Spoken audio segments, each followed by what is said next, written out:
What's going on, Bears fans? Welcome to another episode of Chicago Bears Central, your number one spot for everything Chicago Bears related. On today's episode, we're going to talk about Bleacher Report's recent list of the five biggest disappointments early in the NFL season.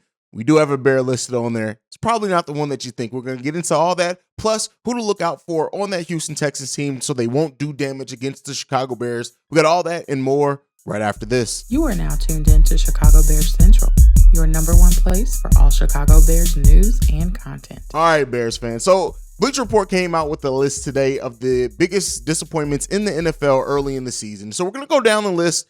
We got a Bear to talk about on this list, but we're going to start off. First up is Matt Ryan in Indianapolis. He's been hugely disappointing. If you guys watch more than just Bears football, I know some people are just Bears fans. There's nothing wrong with that. But yes, Matt Ryan has been largely disappointing. Cam Akers, the running back from the Los Angeles Rams, was listed on that list as well.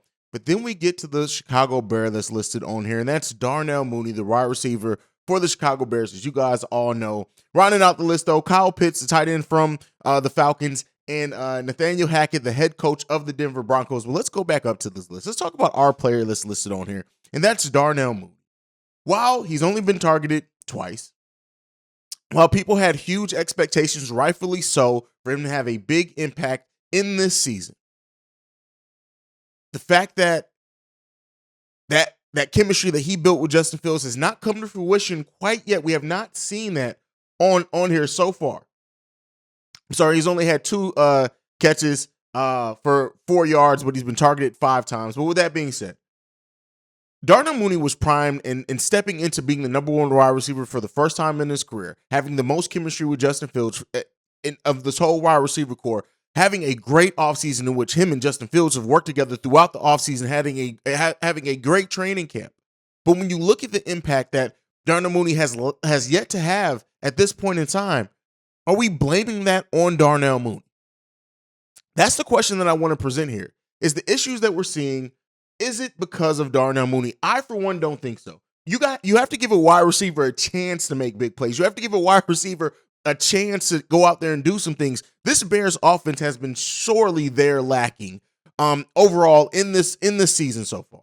So the way that I look at it, I understand why they have him on the list. You had to, considering how the Bears played in the offense, you had to list a Bear somewhere on this list. I would think it's fair to do that. It's definitely not David Montgomery. The offensive line has been better than I think most people were giving them credit to even be at the beginning of the season.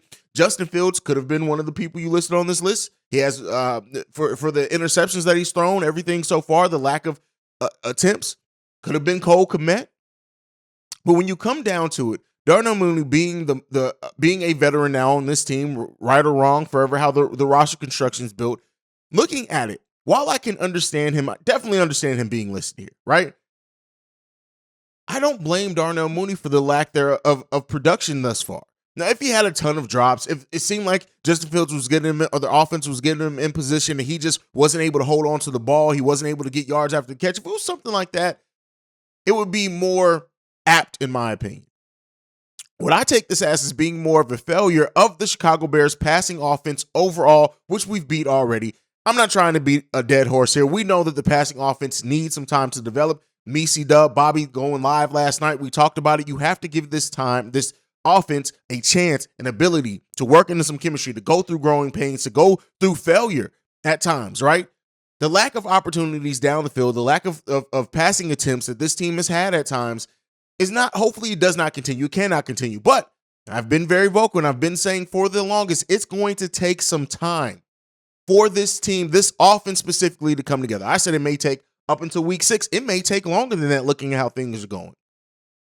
But with that being said, we are heading into a game now against the Houston Texans that gives the Chicago Bears that if they're going to get a bunch of passing attempts in this game, in any game, this is going to be the one to do it. The Houston Texans passing offense is terrible.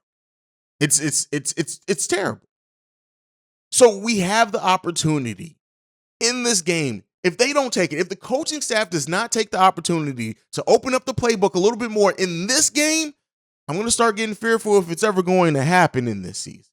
I get it. You want to protect Justin Fields. You want to build his confidence. You don't have the big name wide receivers, but at the end of the day, when you're a one-dimensional football team, It's going to be easy to guard. That's going to make the work harder on the offensive line. It's going to make the work harder for David Montgomery, Khalil Herbert. It's going to make everything harder for this team. And that's not even counting in the future development opportunities that are missed by not just taking it. If you're going to lose the game, lose the game. Right? This isn't a season in which, I fight the rebuild, right? Well, some people use rebuild as thinking it's a throwaway season. This has never been a throwaway season. This is a season to build some confidence, develop some people, take a look at what you have before, hopefully, and we'll see, Ryan Poles goes out and drastically improves this team in next offseason. But with that being said, you can't even in that try to protect your quarterback, your wide receivers, whatever it is, too much because you're limiting the growth of the offense overall by doing that. This is the game where we need to see, and again, I'm not expecting it to be a high-scoring game. You have two teams here that aren't averaging very many points in their first two games of the season, so I'm not expecting it. I'm expecting the attempts. I'm expecting the opportunity. I'm expecting the chances. I'm expecting to give Justin Fields a time to go through progressions, development, things like that, to take a look. Let the game go. Even if you face some adversity early on, if Justin Fields does happen, knock on wood, to throw an interception early, make some adjustments, but still allow him that time and that opportunity to grow. That's what I'm hoping for. So seeing Darnell Mooney listed on here of the most disappointing players so far, only 2 weeks into the season, it sucks, but I can understand it. I can understand that. And this is not against him. This is not his fault. I'm not laying this on him just underperforming. There's a lot of things going on with the team. Some of it is Justin Fields, right? Let's be clear here. Some of it is the coaching staff. Some of it may even could be thrown on the wide receivers, the offensive, whatever you want to do. But you have to learn to figure it out. You have to go. It's called growing pains for a reason. It hurts like hell. And for this team to get to where they want to go to, it's going to have to hurt like hell. Do you guys remember Peyton Manning's rookie season? And again, that's not to say that Justin Fields is going to have that type of career. We haven't seen enough from that yet. But it's going to take some time. It's going to hurt. You're going to see some games where you're going to question what's going on. If you're going to wonder, hey, Justin, like, what were you looking at? Some of that's going to happen. But we need to see this team, like I said, in this game against the Houston Texans, get more opportunities, not necessarily just down the field either. I'm not saying go down the field every play. Let's get some curls. Let's get some slants. Let's get the mid-passing game going. Let's do something. I don't expect a bunch of flea flickers. I don't expect a bunch of greatest show on turf type plays either. But give this team an opportunity to work themselves through figuring it the hell out early in this season. Now, with that being said, we know we face the Houston Texans. This is a team that we can very well beat. Is it going to be easy? We'll see. It could be. Like, the Houston Texans pass defense is not great. The rushing defense has been okay. It hasn't been terrible, but it hasn't been great either. They do have the potential to, and we do have two players on there. You know what? Let's go ahead and start that. Of players that we need to watch out for to make sure they don't have big games against the Chicago Bears are going to be their defensive ends. Greenard and Haize. Jonathan Greenard and Jerry Hughes. You cannot let these players get off on us this game. You can't do it. You can't do it. Greenard, who's having possibly a breakout season. He has 5 tackles, 3 for a loss, 1 sack already. And while Hughes is a veteran in this league, 12 years in the NFL, again, 2 sacks already from him and an interception in week 1. They are going to try to give us fits in this game, both in the running game and the passing game. You have to keep those defensive ends away from our quarterback. This offensive line has to play great against them and play solidly. Are they going to get to Justin a couple times? Yeah. Are they going to get some QB hits? Absolutely. Are they going to get a sack or so? More than likely. But step up. Make the big plays when you need. Make the protection plays when you have to. Again, that's what I want to see from that. Another player on this Houston Texans team that you don't want to see have a big game is Brandon Cooks. You don't want to see Brandon Cooks have a big game. So if this, again, and they are going to target Kyler Gordon often, do not be surprised. Do not be surprised. They're going to target him because he's been struggling. He's a rookie. And Cooks is going to be that primary receiver to go up against him unless they try to do some things. Listen, Kyler Gordon, as much as we talked about growing pains and having to fight through it, go through that adversity, go through the times where it sucks, this is a game where it's going to suck for Kyler Gordon. Be clear here. This game is going to suck for Kyler Gordon unless our defensive line completely throws the Houston Texans passing game off kilter. But that is a player that you do not want to get off against the Chicago Bears, and they have an avenue to do so, targeting Kyler Gordon early. Now, the Chicago Bears rushing defense has not been great. And so another player that you want to look out for to not have a big game against the Chicago Bears is Damien Pierce. Come on now. You listen.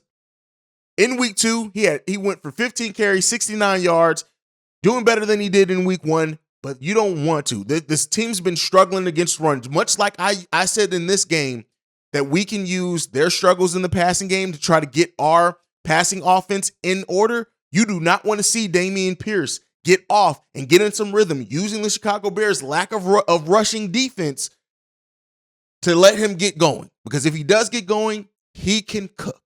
And that's not something that we want to see.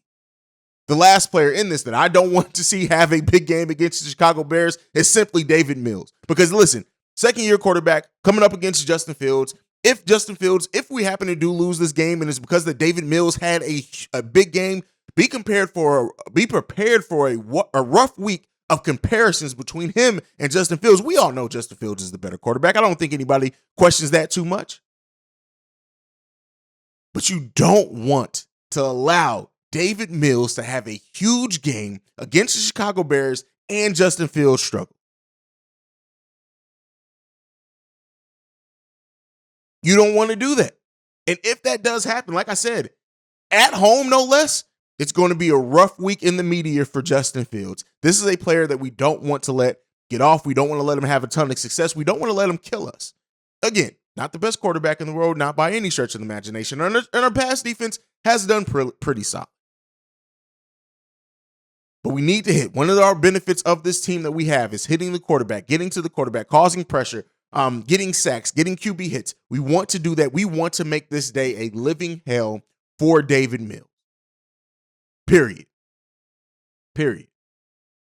And then on the other side of that, I guess as well, if we're talking about making comparisons, cornerback Derek Stingley Jr., you don't want to allow him to have a big game either because, hey, rookie, is he performing better than Kyler Gordon? I guess we'll see. But hopefully, when we're talking about that passing offense, that we target him early on and we find success. If he is the one guarding Darnell Mooney, if we can get Darnell Mooney on him, and to expose that, use that, take advantage of him being a rookie, let's do it. But that's my list. That's my episode for today. Let me know what you guys think. We do have a voicemail today. So before we get going, Fridays are voicemail episode days.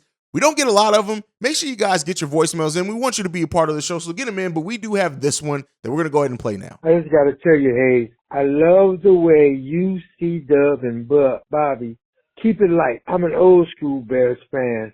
I've been in Chicago since 1969, and I love and breathe the Chicago Bears.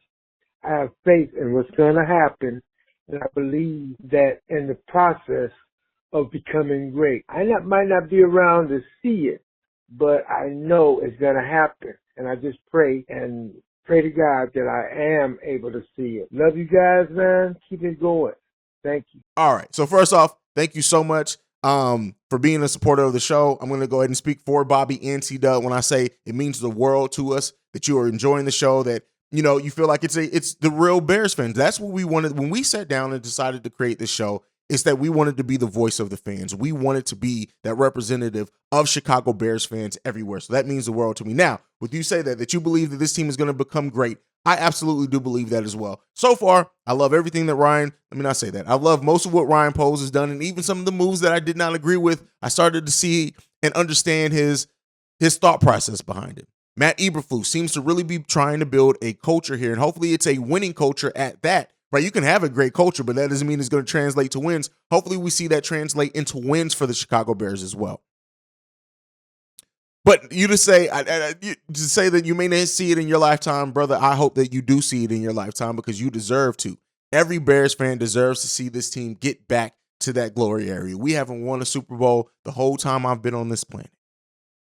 We need to see. We've been to one, But we need to see, and we hope to see, that we're actually building something in this team. And one of the things about the NFL is built better than some sports, of going from the bottom to being a contender quicker than a lot of sports. Hopefully that holds true. Hopefully the Chicago Bears, this vision that Ryan Poles has, everything else, it comes to fruition for all of us, that we get to see this sooner rather than later. But again, thank you for leaving your voicemail. I'm going to tell everybody how to leave those voicemails in as well. Make sure you're following the show at Shy Bear Central on every social media platform that we are on. You can also send us any feedback, questions, comments, concerns, chicagobearcentral@gmail.com. And then lastly, if you want to leave a text and or voicemail like you heard played on today's show, the number to do so is 773-242-9336. We are the number one spot for everything Chicago Bears related, period, point blank. If anybody got a problem with that, they can see me, period. But other than that, I thank you guys so much. And like I like to end every episode on, bear down. Love you guys. Peace, y'all. This has been a presentation of the Break Media.